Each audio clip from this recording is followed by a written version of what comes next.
Hello, class. This is Tim Lotus, and today I'm going to have a lecture about the 1931 global banking crisis, which I believe had much more to do with the length and severity of the Great Depression than the stock market crash, which is frequently cited. It had its roots in the First World War, when America, for the first time, became a creditor nation instead of a debtor nation, a title it held until 1985, when it returned to being a debtor again. But anyway, during the war, obviously Europeans need a lot of money, so they took their loans from the United States. And as a historian said, about 1915, there was a constant golden stream flowing westward across the Atlantic, and the United States built up an incredible amount of gold and assets during the whole length of the war. After the war, they needed a lot of loans in Europe. And naturally, since the U.S. had a great deal of the money of the world, they came to the United States. And United States banks lent incredible amounts of money buying bonds, in Central Europe especially, also South America to a lesser extent. And it became so prevalent that several warnings were actually issued from President Coolidge and his Secretary of State Kellogg, 1928 and 1927, saying that they were concerned with how much money that the banks in the United States were lending to Germany and Austria, particularly Germany, because they were worried if something went wrong, what would happen with all this money over there. It could cause a real crisis. And of course that did happen, but no one really heeded the warning. It was a very optimistic time.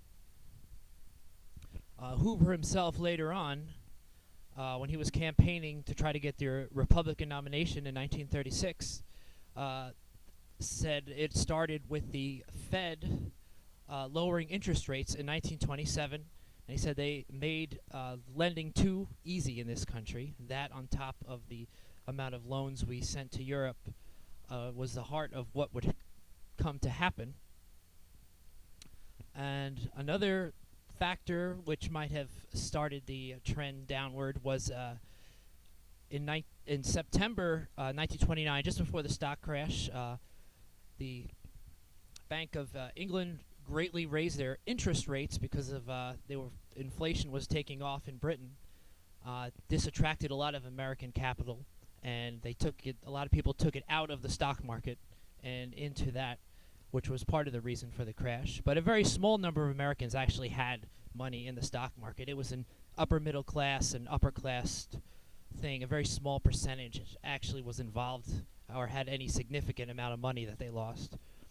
But what really started the Great Depression were bank collapses, and that didn't happen until 1931. There were some in 1930, like the Bank of the United States and Caldwell and Company in Nashville, but there was a pretty quick recovery after that.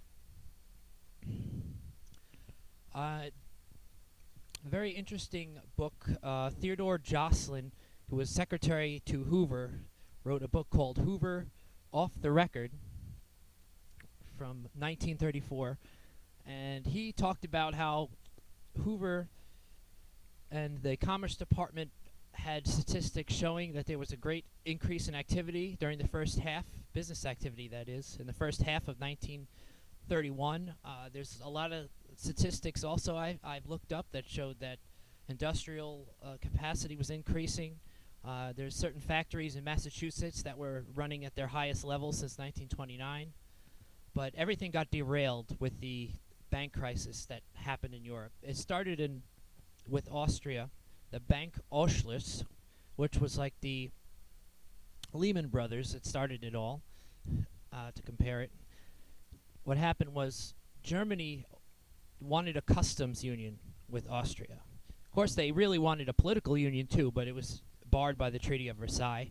This is, of course, before, 2 years before the Nazis and Hitler were there. But anyway, they saw the advantages of having a custom union with Austria. France did not like this idea at all, and so they pulled, as a sort of revenge tactic, they pulled a bunch of money out of Austrian banks. The Bank Auschwitz was the big one, They something like 3/4 of the country's assets were in this bank. Austria was a small country. It had Vienna, which was the huge city, and then just the countrysides around Vienna. There wasn't really any other major cities, and that was the big bank that covered the whole country. And when that started to fail, Great Britain, the Bank of England, donated millions and millions, which would be billions today, to try to save Austria, because they knew this was going to cause a domino effect if it went under. When it saw that it still wasn't improving in Austria, they went to the United States and requested the Federal Reserve start lending Austria money, or they said there was going to be a huge problem in Europe. Hoover did not like this idea because he was already against the Fed having too much involvement in Europe to begin with. So he came up with a moratorium idea. He wanted to cancel or have a moratorium on all intergovernmental debts across the whole world, or all the major countries at least. Since so many of them owed money to each other and the United States, this probably would help. It would free up governments to save their banks, and it would ease the financial situation. Everyone was on board right away. Thought it was a great idea. German stock market went up first week of July, right after he announced it, big time. The one problem was, again, it was France delayed. They were always cautious about anything that might help Germany. So they sat back and dithered over a couple weeks. And during those couple weeks, German banks started to collapse all over the place. Bank Auschwitz went down a month before, and that's really what started it. And by July, Germany was in a lot of trouble. Everyone who had money in Germany was losing everything they invested, and including the Bank of England. And when the Bank of England went to Parliament and said that something had to be done, or there was going to be a crisis unseen in the history of the British Isles, a monetary crisis.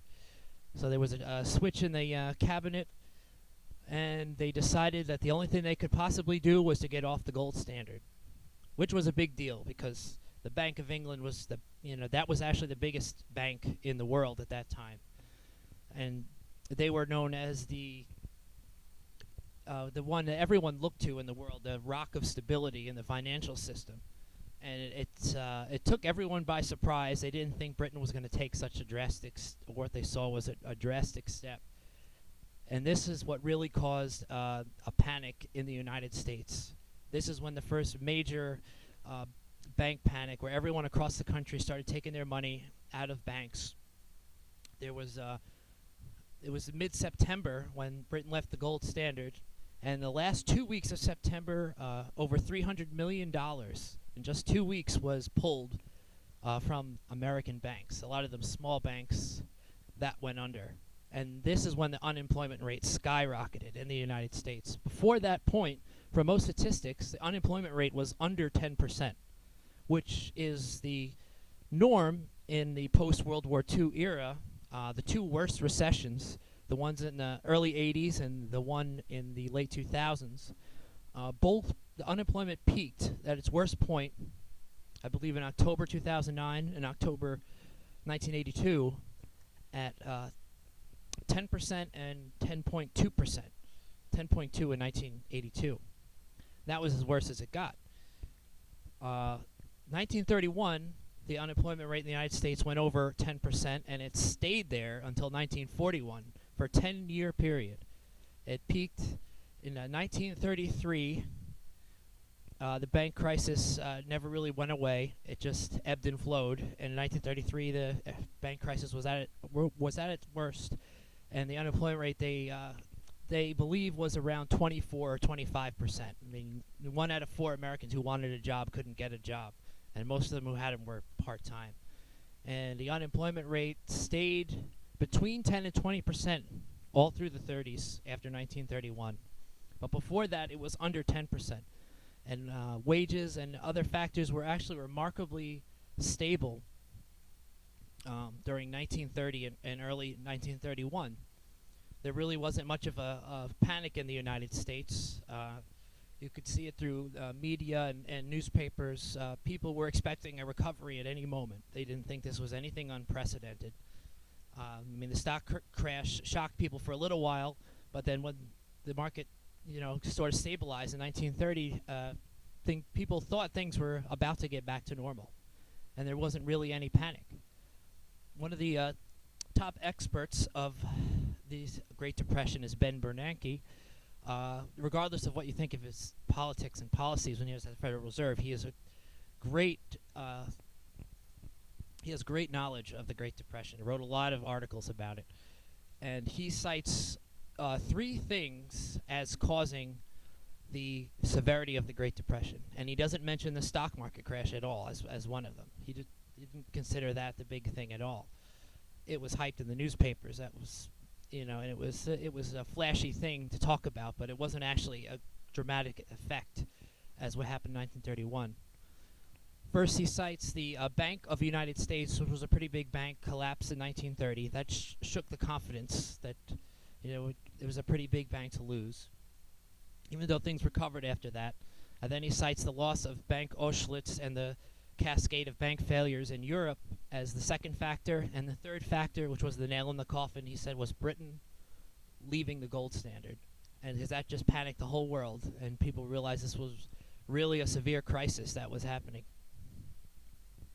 And like I said, it really, from evidence I've seen, there wasn't really any great concern or panic in the United States until the summer and fall of 1931.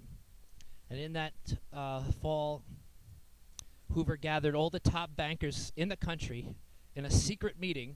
This is according to Jocelyn's book that I mentioned earlier. And to discuss what to do, and the answer was the RFIC, which lent money to big banks, but really didn't do much because it didn't help the small banks. The big banks just covered their losses and didn't lend any money. It was too risky of an environment for that. And then when Roosevelt took over, he greatly expanded the loans to cover all different kinds of things. And so that was Hoover's really only big solution to the problem. He did some public works, but nothing on a too massive of a scale. And but he acknowledges, at least according to his secretary, that there wasn't panic in the Hoover administration until 1931. They thought recovery was occurring earlier in that year, and then after what happened in Europe, they realized that this was going to be a long and painful recession. And I thank you for listening. I hope everyone learned something, and it was my pleasure to talk to you.